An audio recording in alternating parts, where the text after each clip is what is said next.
नमस्कार विद्यार्थियों, एक बार आप सभी का फिर से केमिस्ट्री क्लासेज में स्वागत है। जैसा कि हमारा टॉपिक चल रहा था इंटर में वैद्युत रसायन, और वैद्युत रसायन के अंतर्गत हम लोगों ने 2 वीडियो पढ़ लिए थे।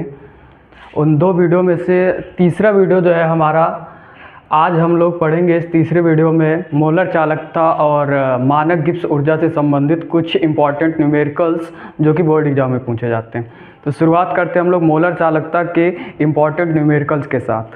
तो जैसा कि मैंने पहले ही बताया हुआ है कि किसी भी टॉपिक के न्यूमेरिकल्स को समझने के लिए उससे पहले उस न्यूमेरिकल्स में आने वाले जो फार्मूले हैं, वो फार्मूले की उत्पत्ति कैसे होती, फार्मूला होता क्या है, फार्मूले में आने वाले जो सिंबल है, जो वैल्यू है, उनको पहचानते कैसे, आइडेंटिफिकेशन कैसे करते हैं, उसके बारे में सीखते हैं।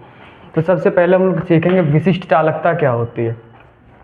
तो विशिष्ट चालकता होती है हमारी 1 सेंटीमीटर लंबाई तथा 1 सेंटीमीटर स्क्वायर अनुप्रस्थ काट के क्षेत्रफल वाले 1 सेंटीमीटर लंबाई तथा 1 सेंटीमीटर स्क्वायर अनुप्रस्थ काट के क्षेत्रफल वाले विलयन की चालकता को विशिष्ट चालकता कहते हैं।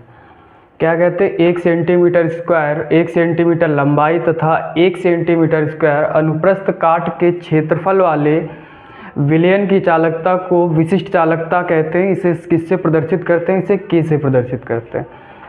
फार्मूला क्या बनेगा? K बराबर L/R इंटू स्टैंडर्ड जी, जहाँ पर स्टैंडर्ड जी क्या होता है? सेल नियतांक होता है।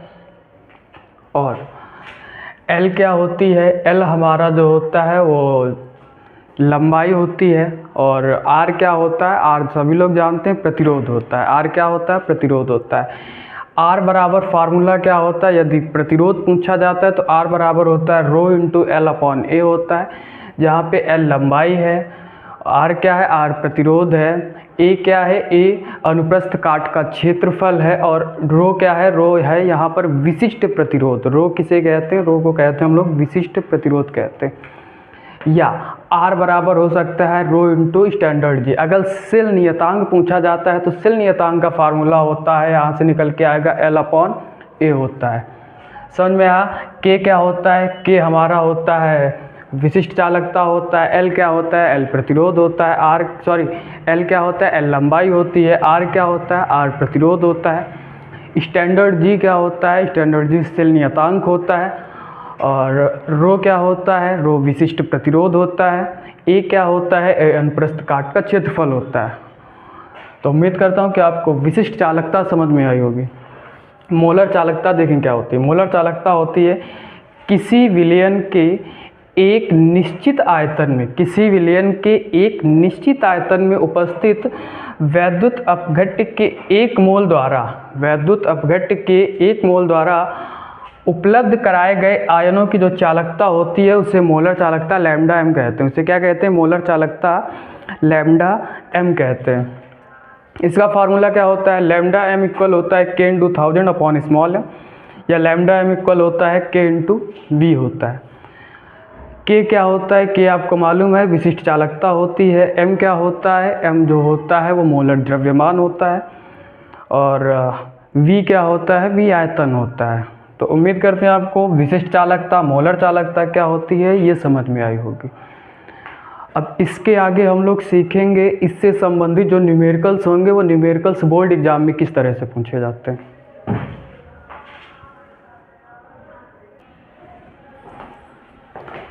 कुछ इम्पॉर्टेंट यूनिट्स देख लेते हैं हम लोग जो कि फार्मूले में यूज हुई थी। जैसे K क्या होता है? K विशिष्ट चालकता होती है। इसकी यूनिट क्या होती है? ओम इनवर्स, सेंटीमीटर इनवर्स या सीमेंस इंटू मीटर इनवर्स होती है। R क्या होता है? R को प्रतिरोध कहते हैं। इसकी यूनिट क्या होती है? ओम होती है। रो क्या होता है? रो विशिष्ट प्रतिरोध होता है, जिसकी यूनिट क्या होती है? ओम इंटू मीटर होती है। V क्या होता है? V आयतन होता है, जिसकी यूनिट क्या होती है? लीटर या मिलीलीटर होगी। लैम्डा m क्या होता है? मोलर चालकता, जिसकी यूनिट क्या होगी? सीमेंस होगी, सेंटीमीटर स्क्वायर मीटर इनवर्स होती है। स्टैंडर्ड जी क्या होता है? जिसे सेल नियतांक कहते हैं, जिसकी यूनिट क्या होती है? मीटर इनवर्स होती है। C या स्मॉल m जो लिखा होगा फार्मूले में, जैसा कि लिखा हुआ था lambda m equal 1000 into K/m, या यहीं पर C भी लिखा होता है। हाँ, तो ये वाला जो CIM होगा वो क्या होता है, विलयन की मोलरता होती है, जिसकी यूनिट क्या होती है, मोल पर लीटर होती है। ए क्या होता है, अनुप्रस्थ काट का क्षेत्रफल होता है, जिसकी यूनिट मीटर स्क्वायर या सेंटीमीटर स्क्वायर होती है। एल क्या होता है, एल चालक की लंबाई होती है, जिसकी यूनिट क्या होती है, मीटर या सेंटीमीटर होती है। आई होप आपको यूनिट समझ में आए होंगे, फार्मूले समझ में आए होंगे। अब उन फार्मूले से जो न्यूमेरिकल्स लगेंगे, न्यूमेरिकल्स को समझते हैं हम लोग क्या होता है। चलिए,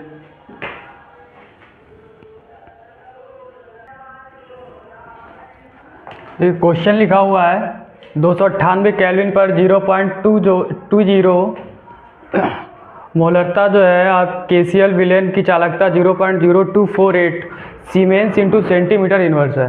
तो कहता है इसकी मोलर चालकता की गणना कीजिए। सबसे पहले हमने आपको वैल्यू पहचानना सिखाई थी। लिखा हुआ सीमेंस इंटू सेंटीमीटर इन्वर्स, और क्या लिखा हुआ, चालकता, अर्थात ये K की वैल्यू, किसकी वैल्यू है, K की। क्या लिखी, 0.0248 सीमेंस इंटू सेंटीमीटर इन्वर्स लिखा हुआ है। उसके बाद ये क्या लिखी हुई है, मोलरता। मोलरता को बताया था स्मॉल m या c से प्रदर्शित करते हैं, तो इसकी वैल्यू कितनी है, 0.20 है। अच्छा, पूछ क्या रहा है आपसे, मोलर चालकता। मोलर चालकता को अभी आपको अपने आइडेंटिफिकेशन करना बताया था, लैम्डा m से प्रदर्शित करते हैं, अर्थात लैम्डा m पूछ रहे हैं। फार्मूला बताया था, lambda m equal K into 1000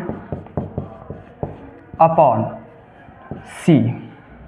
अच्छी बात। K की वैल्यू कितनी, 0.0248 है, इंटू 1000 अपॉन C की वैल्यू कितनी है, 0.20 है। अच्छी बात। देखिए, दशमलव हटाई, दशमलव बाद कितने अंक, 2 डिजिट, 20 बढ़ाई। यहाँ दशमलव बाद कितने अंक है, 4, तो 1 2 3 और 1 4 0। ये इससे ख़त्म, ये इससे, ये इससे, ये इससे और ये इससे। तो लैम्डा m इक्वल कितना बचा, 248 बचा, और कितना बचा, 2 बचा।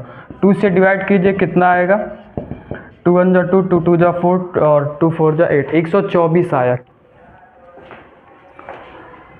जो अगला न्यूमेरिकल्स है वो देखिए क्या लिखा हुआ है, 298 केल्विन पर N/50 KCl विलयन की विशिष्ट चालकता दी गई है 0.002765 ओम इनवर्स सेंटीमीटर इनवर्स, तथा इस विलयन से युक्त जो सेल का प्रतिरोध है वो 400 ओम है। तो सेल स्थिरांक की गणना करनी पूछ रहा है। तो बेटा अभी मतलब ये किसकी वैल्यू है, ये K की वैल्यू कितनी है, 0.002765 ओम इनवर्स और सेंटीमीटर इनवर्स है, तथा R की वैल्यू कितनी है, R की वैल्यू है 400 ओम है। गणना किसकी करनी, सेल स्थिरांक G की करनी। अभी थोड़ी देर पहले आपने फार्मूला पढ़ा था, K बराबर L upon R into G पढ़ा था आपने, ठीक है। अब इसमें से अच्छा, तो G बराबर निकालना, तो G बराबर फार्मूला क्या बन जाएगा, K into R upon L बन जाएगा। K की वैल्यू 0.002765 और R की वैल्यू कितनी है, 400 है। और L की वैल्यू नहीं दी गई है, L की वैल्यू नहीं दी गई। तो वहाँ पे फार्मूला आपने पढ़ा था 1 सेंटी, जब परिभाषा पढ़ी थी विशिष्ट चालकता की, तो विशिष्ट चालकता की परिभाषा आपने क्या पढ़ी थी, 1 सेंटीमीटर लंबाई, 1 सेंटीमीटर लंबाई तथा 1 सेंटीमीटर स्क्वायर अनुप्रस्थ काट का क्षेत्रफल।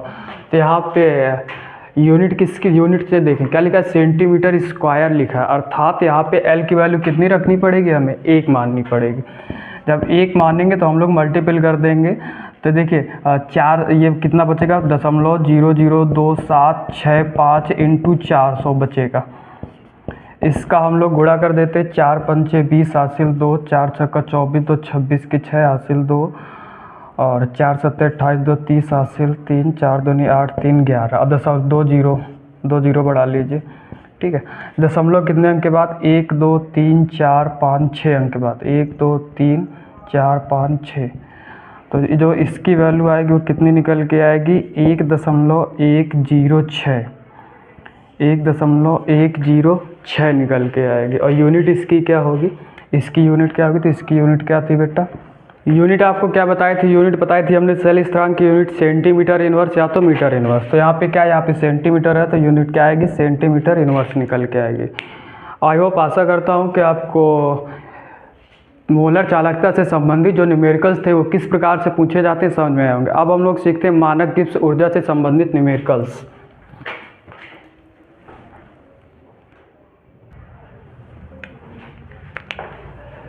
देखिएगा बच्चों, गिब्स मुक्त ऊर्जा क्या होता है। गिब्स मुक्त ऊर्जा क्या होती है? स्थिर तापमान और दबाव पर ऊष्मागतिक प्रणाली द्वारा जो कार्य किया जाता है, जो अधिकतम किया गया कार्य होता है, वो गिब्स ऊर्जा के रूप में जाना जाता है। गिब्स मुक्त ऊर्जा क्या होती है? स्थिर तापमान पर और दबाव पर ऊष्मागतिक प्रणाली द्वारा जो कार्य अधिकतम किया जाता है उसे क्या कहते हैं? उसे कहते हैं हम लोग गिब्स ऊर्जा कहते हैं।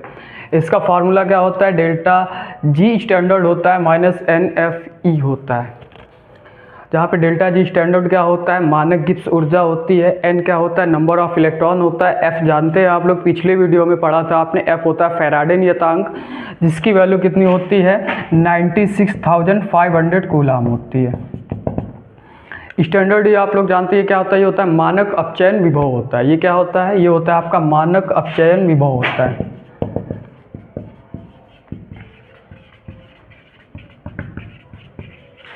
जिसकी यूनिट किस में होगी? वोल्ट में होगी।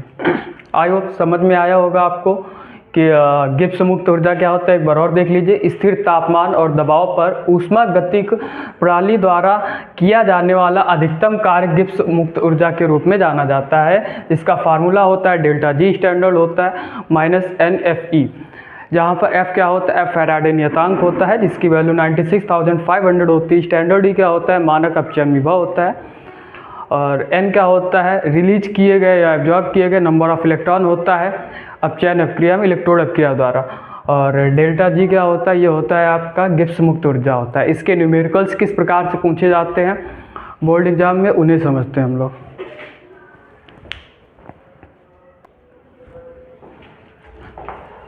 देखिए बच्चों, न्यूमेरिकल्स किस प्रकार से पूछा जाता है मानक गिब्स ऊर्जा का। लिखा हुआ है डेनियल सेल के लिए मानक इलेक्ट्रोड विभव कितना है? 1.1 वोल्ट है।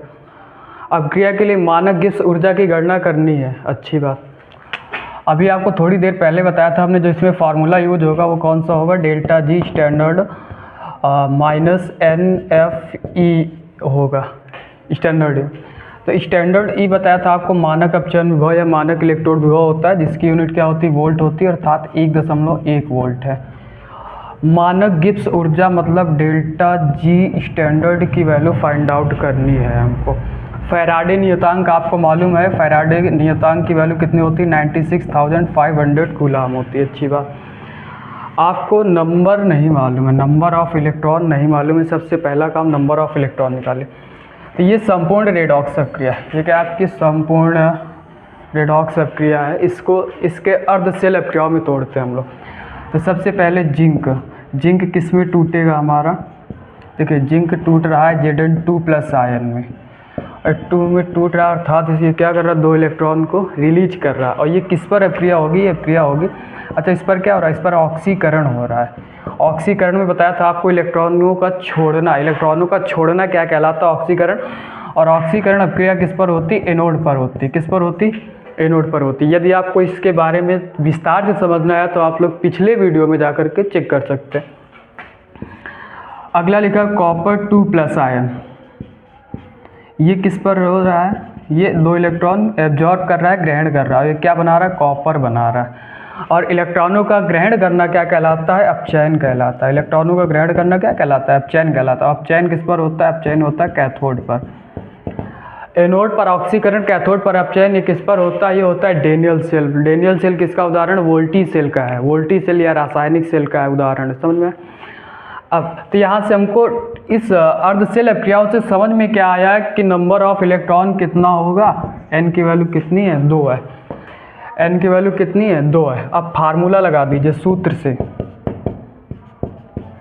तो सूत्र क्या है? डेल्टा जी स्टैंडर्ड है minus NF standard. Value put up कीजिए। N की वैल्यू 2 है, F की वैल्यू 96,500 है, E की वैल्यू कितनी है? 1.1 है। मल्टीपल कर देते हैं हम लोग। 2 का मल्टीपल कीजिए। 2 0 0 2 5 जा 10, कैरी 1 2 6 12 1 13, कैरी 1 2 9 जा 18 1 19। अब इसका मल्टीपल कर दीजिए 1.1 से, गुणा कर दीजिए बेटा 0 0 0, 11 3 जा 33, कैरी 3, 11 9 जा 99, 102 हुआ, कैरी 10, 11 1 जा 11 1 21, दशमलव एक अंक के बाद, अर्थात इसकी यूनिट वैल्यू कितनी निकल के आए 212 300। आई होप उम्मीद करता हूँ कि आपको मानक गिब्स ऊर्जा से संबंधित जो न्यूमेरिकल्स है वो किस प्रकार से पूछे जाते हैं, क्या होता है, तो ये समझ में आए। अच्छा, ऊर्जा लिखिए, ऊर्जा की यूनिट क्या होती है, ऊर्जा की यूनिट होती है जूल या कैलोरी। कैलोरी लगाते हैं ऊष्मा के लिए और ऊर्जा के लिए क्या लगाते हैं, जूल लगाते हैं। तो क्या होता है, नंबर ऑफ इलेक्ट्रॉन कैसे निकलते हैं वो समझ में आया आपको, मानक गिब्स ऊर्जा की गणना कैसे की जाती है वो समझ में आया। तो जो दूसरे चैप्टर वैद्युत रसायन से जितने भी प्रकार के इंपॉर्टेंट न्यूमेरिकल्स, जिस टाइप्स के न्यूमेरिकल्स बोर्ड एग्जाम में पूछे जाते हैं, सारे न्यूमेरिकल्स आपके हो चुके हैं। अब हम लोग बढ़ते हैं न्यू चैप्टर हमारा जो होगा, उसमें हम लोग पढ़ेंगे रासायनिक बलगतिकी। रासायनिक बलगतिकी में किस प्रकार के इंपॉर्टेंट न्यूमेरिकल्स पूछे जाते हैं, वो न्यूमेरिकल्स क्या होते हैं, उसके बारे में पढ़ते हैं हम लोग नेक्स्ट वीडियो में। तब तक के लिए नमस्कार, जय हिंद, जय भारत।